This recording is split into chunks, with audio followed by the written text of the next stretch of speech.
Sebelum kita bermula, jangan lupa untuk like dan tekan butang subscribe jika anda menonton melalui YouTube. Sedetan daripada siri yang lepas. Siri yang lepas, kita telah sediakan window dan skrin game kita bersama ruangan skor. Dalam proses penyediaan window dan skrin game kita, kita telah cover tentang global variable, penggunaan function dan object oriented. Dalam object oriented pula, kita telah sentuh tentang macam mana nak panggil instant, panggil objek, penggunaan widget, label dan canvas. Aktiviti pada kali ini pula, kita akan habiskan coding kita dan menghasilkan game seperti yang saya tunjukkan. Kita akan gerakkan ular ini ke atas, ke bawah, ke kiri dan ke kanan sambil makan objek yang berwarna merah. Setiap kali ular makan, dia akan bertambah panjang dan scoreboard kita akan menambah satu mata. Dan setiap kali ular melanggar sempadan atas dan bawah, kiri dan kanan, permainan akan tamat. Game over. Begitu juga kepala ular melanggar badan, dia akan game over. Kita akan buat komen pada kod kita dulu supaya mudah kita nak track nanti. Lepas tu kita akan suruh window kita tengok pada pergerakan keyboard, ular dan makanan. Untuk mencapai itu, kita akan setkan posisi window kita pada skrin dengan menggunakan command geometry. Dan kita akan banyak buat ujian untuk unit test untuk pastikan kod kita berjalan elok. Kita akan mulakan dengan membuat komen pada import library tkinter dan library random. Kemudian kita tulis komen untuk global variable untuk game, komen untuk kelas objek ular kita dan begitu juga dengan objek makanan kita ataupun food. Kemudian kita komenkan function untuk pergerakan ular dan makanan serta perubahan pergerakan untuk kedua-dua objek ini. Kita komenkan juga function pelanggaran serta function game over. Semua ni penting untuk kita trackkan kod kita nanti. Kita juga akan komen ruangan untuk kod utama kita bermula dengan panggilan instant tk melalui window sebagai variable. Selepas itu, kita akan komenkan tempat title window kita serta tempat di mana kita buat window kita tidak boleh diresizekan sepanjang permainan. Kita komenkan tempat skor awal dan arah awal ular iaitu ke bawah. Jangan lupa ruang label kita komenkan juga. Ni tempat kita nak letak skor kita. Canvas, kita akan cerita panjang tentang canvas tu nanti. Kita komenkan dulu dan akhir sekali tempat window untuk pantau segala pergerakan ular, makanan dan keyboard kita. Kita tekan run untuk uji. Pada waktu ni kita tak akan nampak apa-apa lagi. Selesai bahagian komen. Kita tengok task seterusnya. Task seterusnya ialah pada pergerakan. Kita buat satu ruang di bawah canvas.pack tu. Kita akan letakkan satu command window update. Kerja dia ialah untuk update segala perubahan keyboard dan canvas termasuk ular dan makanan. Kita tengok sini. AI dah suggestkan command window update. Sama seperti yang kita nak, so kita pilih sajalah. Seterusnya, kita setkan posisi dan geometry window.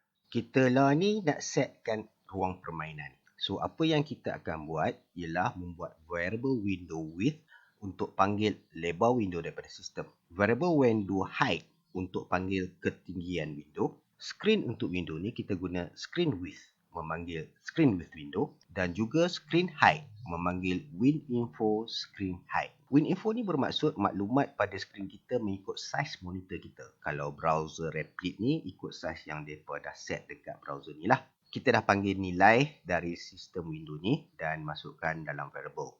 Sekarang kita akan buat apa yang dipanggil unit test.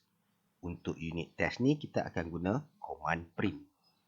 So, kita akan print window width, print window height, print screen width dan akhir sekali print screen height. Lepas ni kita akan salin pada kertas bacaan dia. Nak coding ni kertas kena sentiasa dekat tepi meja kita lah. Kita tekan run dan jumlah tu akan keluar. Salinkan nombor tu sebab kita akan buat kiraan manual. Bila kita tekan run dan klik pada output, saya tunjukkan saiz untuk window iaitu tingginya 769 pixel dan lebar dia 702 pixel. Skrin pula berada di luar window dan tinggi dan lebarnya patut lebih.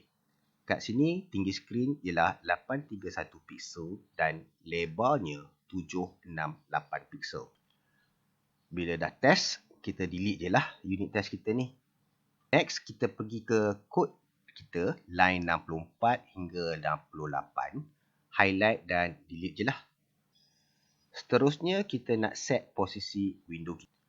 Posisi window ni kalau dekat Replit, dia tak ketara sangat. Tapi pada PC compiler, dia akan lebih ketara. Untuk latihan ni, kita akan guna Replit. So, mata tu kena tajam sikit lah untuk tengok ya. Kita akan guna koordinat XY. So, untuk X, kita ambil kiraan separuh lebar skrin, tolak separuh lebar window. Dengan Y, kita ambil separuh tinggi skrin dan tolak separuh tinggi window. Kita akan dapat koordinat untuk bucu window. Seperti biasa, unit test, jangan lupa nah. Gunakan print X dan print Y untuk dapatkan nilai. Lepas tu kita tekan run. Jangan lupa catatkan nilai dia nanti. Kita dapat dah X 33 dan Y 31. Maksudnya dari bucu atas kiri skrin 33 piksel ke kanan dan 31 piksel ke bawah, iaitu mulanya bucu window. Jom kita tengok balik X 33 tu. Koordinat Y pula ialah 31 piksel. Nampak kan? Okey. Bentuk koordinat XY begini rupanya. Y dia ke bawah, bukan ke atas. Saya markkan merah bucu dia 33, 31 tu lebih kurang. Lagi sekali, dia akan lebih ketara kat PC, bukan dekat browser. Seperti biasa, unit test jangan lupa nah. Kita akan buat line 67 hingga 69. Get it out of the way. Kita akan guna semua maklumat tadi untuk geometri window kita. Kita gunakan command window.geometry. Format dia, kita mulakan dengan F. Lepas tu kita masukkan window_geometry X window_height. X ni bukan darab ya. Ini cuma format untuk size window. Memandangkan kita nak letak bucu hujung pada koordinat 33, 31. Kita letak plus X dan plus Y. X dan Y ni kita perlu hantar dalam bentuk integer. Jadi kita akan letakkan int di hadapan. Window geometry ni akan proses dan paparkan pada skrin browser kita. Nak cerita sikit pasal window geometry ni. Dia ni salah satu function dalam library tkinter. Window geometry ni akan ambil lebar window dan tinggi window. Dan lepas tu kita boleh hantar juga koordinat untuk bucu mula window kita tadi. Dan dia akan adjustkan untuk kita. Selain dari itu, kita boleh hantar font, size dan warna window kita. Untuk latihan ni, kita cuma akan hantar lebar, tinggi dan juga X dan Y sahaja. Asas window geometry ni kita boleh letak window geometry dan terus size window yang kita nak. Contoh macam ni, 702 x 769. Tapi dalam latihan ni kita guna format bawah ni lah. Dia panjang sikit lah. Habis dah cerita. Jom kita test kod ni pula. Sekarang kita tengok susunan window kita. Ada jarak sikit dari skrin kan? Sebab Replit ni dia tak ketara sangat. Tapi kita boleh nampak jugalah. Dia punya base dia ialah X dan Y tu koordinat 33, 31. Macam saya tunjukkan pada skrin yang ni lah. Kita boleh tengok window height pada 769 piksel di sini. Dan juga window width pada saiz 702 piksel di sini. Habis dah checklist kita untuk peringkat ni. Seterusnya, saya nak cerita sedikit. Kita akan gerakkan ular dan makanan dengan menggunakan kelas dan function. Tapi sebelum tu, saya nak cerita sedikit tentang konsep canvas ni. Kita akan bermain dengan lapisan grafik yang orang penulis panggil layer. Contoh, saya nak gerakkan karakter yang ni menggunakan Canva. Ada 5 pose berbeza. Kita mulakan dengan layer kosong hijau ni sebagai layer pertama. Pada layer kedua, kita letakkan pose pertama dari 5 pose tadi. Sama juga pada layer ketiga, kita letakkan pose yang berlainan pula. Pada layer keempat, sama juga pose yang berlainan dari yang sebelum. Layer kelima, pose yang berlainan pada layer yang baru. Dan layer keenam, dalam bahasa Python, kita panggil layer canvas. Bila kita gabungkan semua layer tu, kita akan nampak semua pose yang ni. Dari sini, jom kita buat satu animasi simple dengan Canva. Kita mulakan dengan cut and paste pose 2 dan background. Kita akan tindankan semua pose dalam satu gambar. Saya akan ambil layer 2, 3, 4 dan 5 di mana semua layer tu ada gambar pose yang berlainan dan saya tindankan. Selepas ditindankan, kalau kita tengok kat timeline Canva di bahagian bawah, saya akan mula buat satu canvas untuk satu pose. Jadi, kita akan membuat dalam 6 canvas. Setiap canvas mempunyai satu pose di tengah. Caranya, saya akan cut and paste canvas yang pertama tadi pada canvas yang baru. Lepas tu, saya buang semua pose, tinggalkan satu pose yang paling bawah sekali. Ulang proses dia pada pose yang kedua, ketiga, keempat, kelima dan keenam. Saya cepatkan video pembuatan ni sebab kita nak tunjukkan bagaimana setiap lapisan atau layer tu berfungsi untuk menggerakkan pose tu nampak macam hidup. Ni, setiap canvas, masa dia disetkan pada 5 saat. Kita akan percepatkan masa antara satu canvas dengan yang lain dengan setkan dia kepada 1 saat. Habis susun semua canvas tu, barulah kita download video ni dan kemudian kita upload balik ke Canva. Tujuan dia supaya semua canvas ni disusun menjadi satu video MP4. Lepas kita upload, kita buangkan 6 canvas awal tadi dan tinggalkan video yang kita upload tadi. Kita pendekkan masa dia lagi. Nak kasih dia nampak pergerakan dia. Kemudian kita buat intro text dan teks akhir dia. Just untuk tunjukkan konsep Canva ni je. Lepas puas hati dengan hasil, kita download balik dalam bentuk video MP4 dan kita tengok hasil dia. Saya adjust sikit masa pergerakan dia mengikut kesesuaian. Ini ialah hasil akhir selepas kita cut and paste canvas, gerakkan satu canvas ke canvas yang lain untuk menganimasikan karakter dalam lebih kurang 9 saat. Begitulah konsep asasnya. Konsep yang sama kita akan buat pada game kita ni. Cuma kita akan gunakan kod Python. Jom kita tengok. Kita akan mulakan dengan baris ke-68 dalam kod kita. Di bawah baris ke-68 ni, kita masukkan dua kod penting, iaitu panggilan kelas snake melalui variable snake dan kelas food melalui variable food. Dua kelas ni masih kosong. Kita akan penuhkan selepas ini. Sekarang ni kita dah selesaikan untuk memunculkan snake dan food. Task seterusnya adalah untuk menggerakkan kedua-duanya. Untuk ini, kita akan panggil function nextTurn. Function ni masih kosong dan kita akan penuhkan lepas ni. Pada peringkat ni, saya nak tunjukkan macam mana nak panggil dulu. Okey, function nextTurn kita dah sentuh dah. Seterusnya, kelas snake. Kita gerak ke kelas snake. Kita buang pass ni dan masukkan function dalam kelas. Function ni akan auto run. Caranya kita guna __init__self sebagai nama panggilan dia dan kita isikan kod di bawahnya. Self.bodySize ni variable dalam function. Dia hanya berjalan dalam function ni saja. Kemudian kita buat dua variable self.coordinates dan self.square dan assignkan list kosong. Cara kita tulis variable ni ialah kaedah panggilan object oriented. Untuk kod seterusnya, kita akan gunakan for loop. Ingat tak lagi kelas for loop dulu? Saya mention for loop ni adalah untuk sequence. Dalam sequence ni ada list, tuple dan range. List kita cover dah. Dalam latihan ini, kita akan gunakan range pula. Ada 3 lagi item untuk sequence iaitu dictionary, set dan string. Kita tak akan guna dalam latihan ni. Kita mulakan dengan buat komen dahulu. Loop untuk sequence range ni, kita setkan nombor mula dari kosong. Dan nombor akhirnya, kita ambil dari variable body parts. Body parts ni, nilai dia 3. Jadi, variable I ni akan proses mula dengan nombor kosong dan berhenti pada nombor 2. Lepas tu, kita assignkan variable self-coordinates dengan nilai 0, 0 dalam list menggunakan objek append. Tujuan kita guna self-coordinate ni ialah untuk pergerakan ular mengikut koordinat at Y. Saya akan kembangkan yang ni nanti.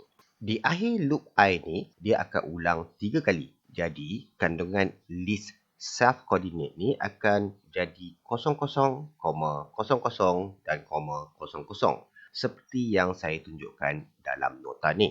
Kita akan guna satu lagi kaedah for loop. For loop untuk list self coordinate, tetapi variable for ambil data dalam list tu kita gunakan 2 instead of 1. Kita gunakan for x, y dalam loop ni. X akan ambil kosong dan y akan ambil kosong 3 kali. Sebab 0,0 ni ada 3 dalam self coordinates. Dalam loop ni, kita nak buat rectangle berbentuk ular. Ingat lagi tak karakter dalam Canva tadi? Kita nak buat 3 kotak dan kotak ni diurus oleh loop. Perlu saya ingatkan, self.square dan square dalam ni dia tak sama tau. Command untuk buat rectangle ataupun kotak ni ialah variable square sama dengan canvas.create_rectangle. Kita masukkan x, y sebagai koordinat mula iaitu 00. Lepas tu x campur space size dan y campur space size. Space size ni kita dah set awal tadi iaitu 50. Jadi koordinat dia akan jadi 0,0 hingga 50,50. Dia akan berbentuk segi 4 tepat. Kita masukkan warna rectangle tu sebagai warna hijau dan kita namakan rectangle ni snake. Kita gunakan command tag. Kita masukkan nilai dalam bentuk list tu dalam variable self.square menggunakan kaedah append. Jom kita patah balik untuk fahamkan kod ni. Di sini self.square variable dia diambil list. Nilai dia kosong. Di self.coordinate pula lepas loop nilai dia jadi 0,0, 0,0 dan 0,0. Di sini pula x dan y akan ambil nilai ikut turutan pertama 00, yang keduanya 00 dan ketiga 00. Jadi x dan y ni akan sentiasalah 00 sebab dia punya nilai semua 00,00,00. Bila kita guna canvas create_rectangle, dia akan bentukkan gambar 4 segi macam dalam gambar rajah belah kanan atas. Dan nilai koordinat yang diambil pun saya tunjukkan pada nota ni juga.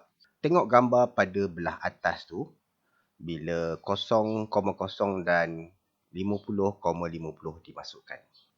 Bila kita masukkan warna dan ulang 3 kali, dia akan jadi bertindan. Kita akan nampak satu square sajalah pada awal ni. Kita ada silap eja sikit, tak apa. Nanti kita tengok. Sure dia akan keluar error message lepas ni. Ini gambaran ular yang saya kata tadi. Bertindan. 3 layer begitu. Seterusnya kita akan uruskan makanan ataupun food. Kita sekarang dalam kelas food. Line 34. Kita akan gunakan function dalam kelas ni. Function yang akan autorun iaitu init self. Setiap kali kita panggil food ni, dia akan terus run function. Di sini kita akan mula guna library random. Tujuan dia kita nak createkan nombor rawak. Kita mulakan dengan koordinat x sama dengan random.randint untuk suruh dia generate nombor integer bermula dengan 0. Koma ialah untuk tunjukkan range dia hingga satu nombor mengikut lebar skrin. Saya tak ingat berapa sangat kod ni tetapi kita letak dulu. Ini ialah lebar window game kita. Kita ulang balik pada koordinat y untuk tinggi window. Format dia y sama dengan random.randint mula dengan 0 dan formula yang sama tapi kali ni kita guna game height. Nanti kita semak balik formula ni. Nampak logik tak? Kalau nampak lari, kita biarkan AI suggest. Itu yang bagusnya Replit ni. Kita letakkan variable self coordinate. Variable ni cuma valid dalam function ni saja tau. Kita check balik nah. X, Y ni tujuan dia buatkan nombor rawak. Ni nilai yang kita dah set kat global variable. Awal latihan hari tu. Gain width sama dengan 700. Game height sama dengan 700. Space size sama dengan 50. Semua dalam pixel. Kita semak balik X mula dari 0 sampai ke 650. Okay. Y pun sama juga bermula dengan 0 sampai 650. Nampak logik setakat ni? Bila kita darabkan dengan space size, dia akan jadi 32,500 pixel. Ini confirm meletup lah game ni. Makanan pun jadi out of range. Jadi ada kesalahan di situ sikit. Jadi kita biarkan dulu formula ni. Kita akan buat masa code test nanti. Kita repair dia. Okey Wak, saya setuju. Kita settlekan makan dulu. Tahu Wak sentiasa lapar. Untuk makanan ni, kita nak buat bentuk bulat. ataupun oval. So kita type canvas create.oval, buka bracket x, y sebagai formula dan kita buat size dia sama dengan space size iaitu 50. Yang ni kita tak perlu nak masukkan dalam variable yang lain, kita run je terus. Tak lupa juga kita letakkan warna merah guna fill dan tag food untuk senang cari balik nanti. Okey, sudah sampai masa untuk kita test. Jom kita tengok. Tebabum. Error untuk rectangle dia sudah detect. Sebab kita dah detect awal, terus je kita adjust ejaan dia lah.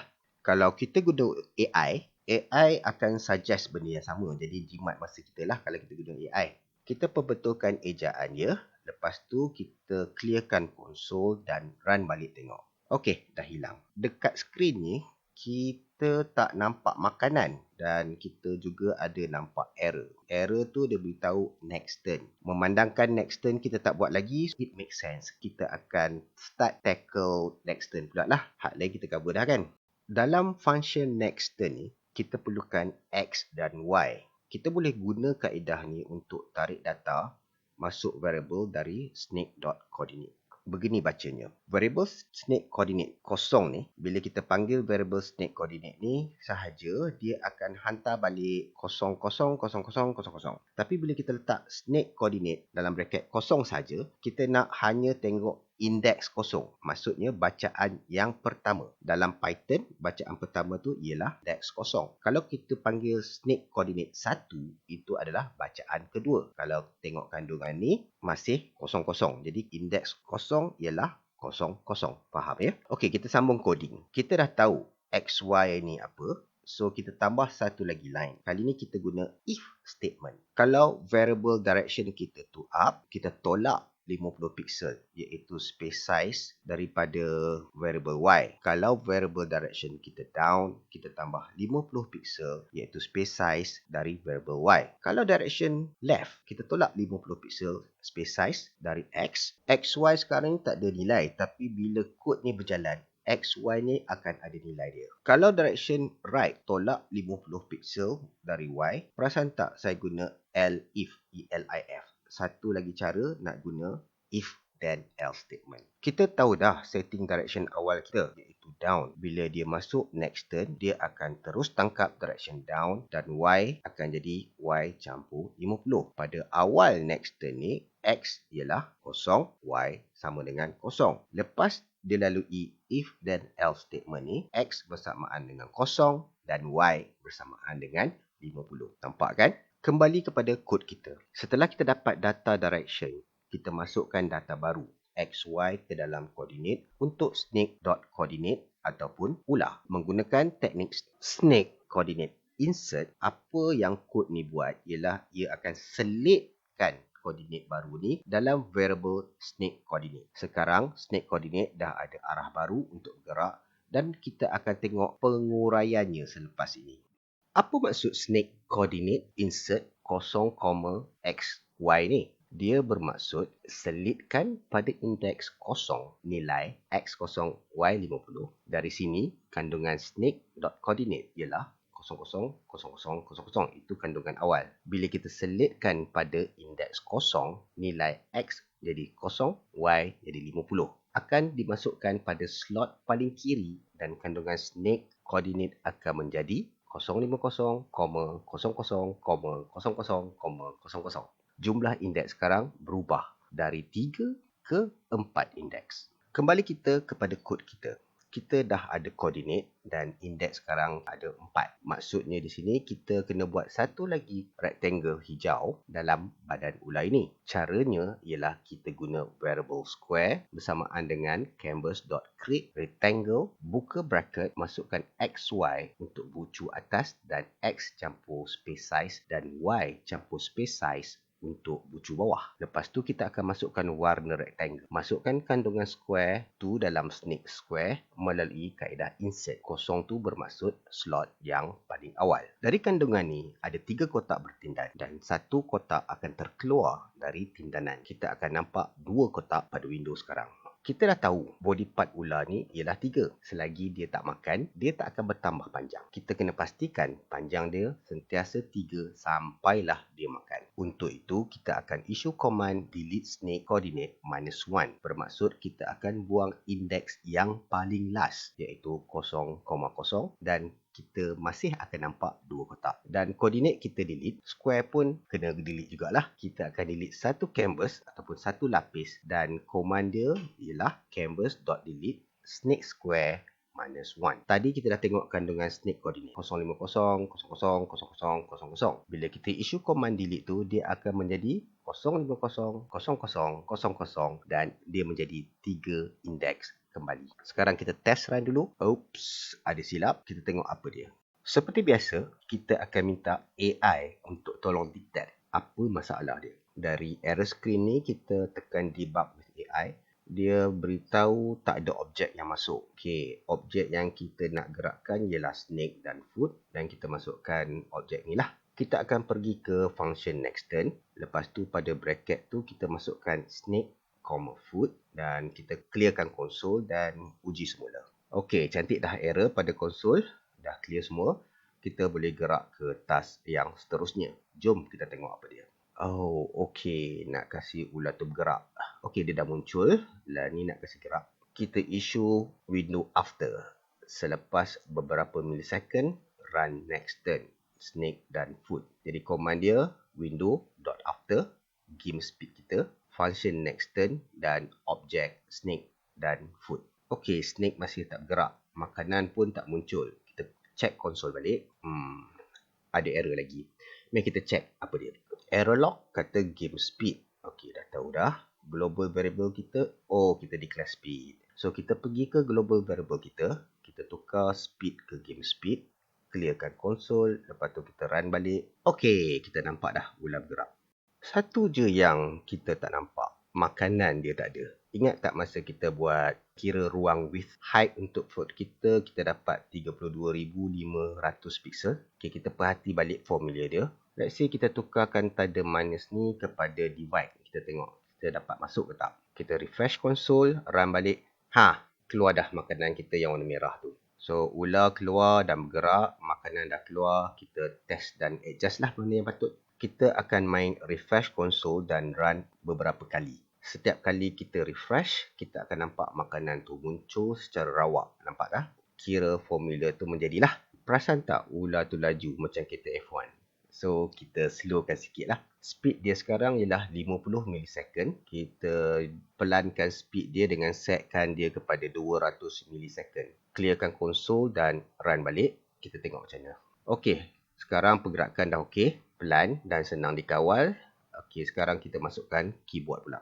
Kita ke ruang utama coding kita. Di bawah line 104, window geometry. Sebelum panggil kelas food dan snake, kita akan buat kod untuk window baca input keyboard arah. Kita akan gunakan objek bind. Ini bertujuan untuk pasangkan tekanan keyboard mengikut arah yang kita nak.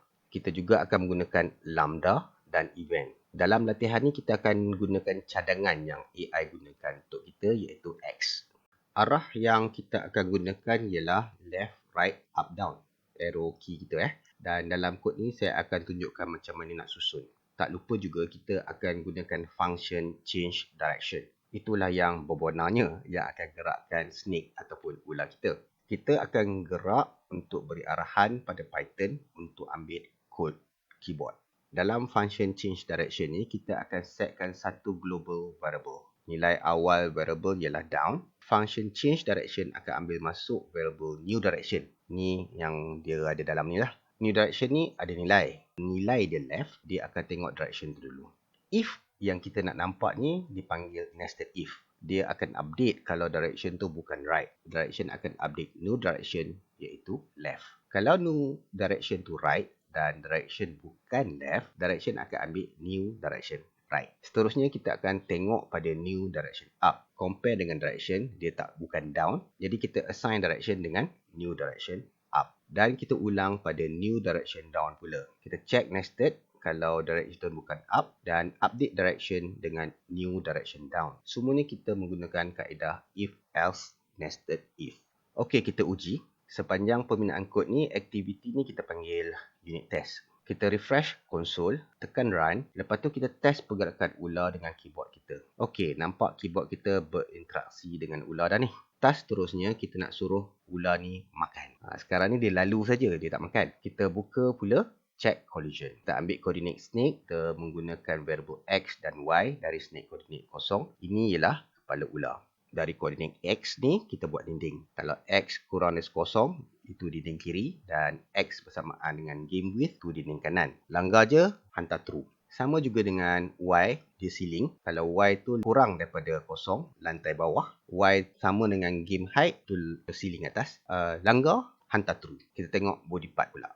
Kita buatkan satu variable nama body parts untuk ambil badan dan ekor ular menggunakan snake.coordinate satu colon dalam for loop. Dalam for loop ni kita buat if statement kalau x sama dengan body part index 0 dan y sama dengan body part index 1, hantarkan true. Kita letakkan test line untuk tengok betul tak masuk kalau langgar dinding kiri dan kanan. Kita refresh console, run, lepas tu kita tengok console log. Tak ada apa, tak ada message. Kita buang dulu test line ni, kita tengok pada kod, kita tak buat apa-apa dekat score. Sebab bila ular langgar makanan, score akan naik. Dari situ kita tahu check collision tu jalan. Untuk tu kita pergi balik ke function next turn pada line 57. Kita masukkan arahan if kalau x sama dengan foot coordinate 0 dan y sama dengan foot coordinate 1, setkan global score dan tambah 1 pada variable score. Label kita update guna arahan label.config. Dia pendek sikit dari set label awal tu. Kita cuma perlu letakkan teks dan format sahaja. Kita deletekan canvas makanan ni. Buat canvas baru dengan lokasi baru. Guna class food. Kalau langgar, kalau tak langgar kita buat else. Tarik kod buang satu badan ular. Jadi guna snake.coordinate -1. Buang canvas ular dan buang kotak badan ular tu bawah else. Jadi badan ular tak akan bertambah kalau dia tak langgar dengan makanan. Selain dari itu, kalau ular langgar dinding atau badan dia sendiri, kita akan setkan game over. Okey, kita run satu lagi if. Function check collision, masukkan object snake. Check collision akan hantar true or false. Kalau true, kita game over. Kalau tak, ular gerak macam biasa sampailah dia berlanggar.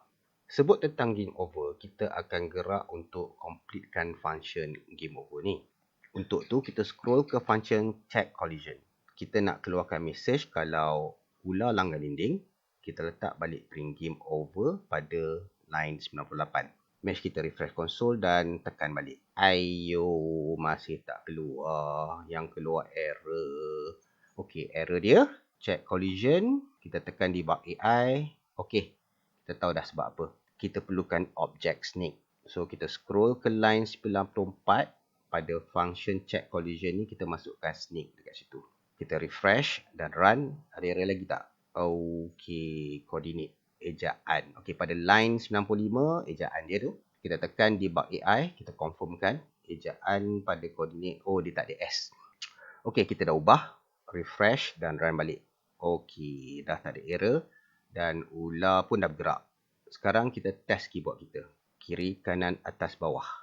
Pastikan bila tekan tab output tu, kita klik pada window. Baru kita dapat kawal keyboard ya. Kita ulang balik dan run dan uji dengan keyboard. Kita main-main dengan ular ni sambil tengok scoreboard. Skor kita bertambah bila kita kawal keyboard dan makan.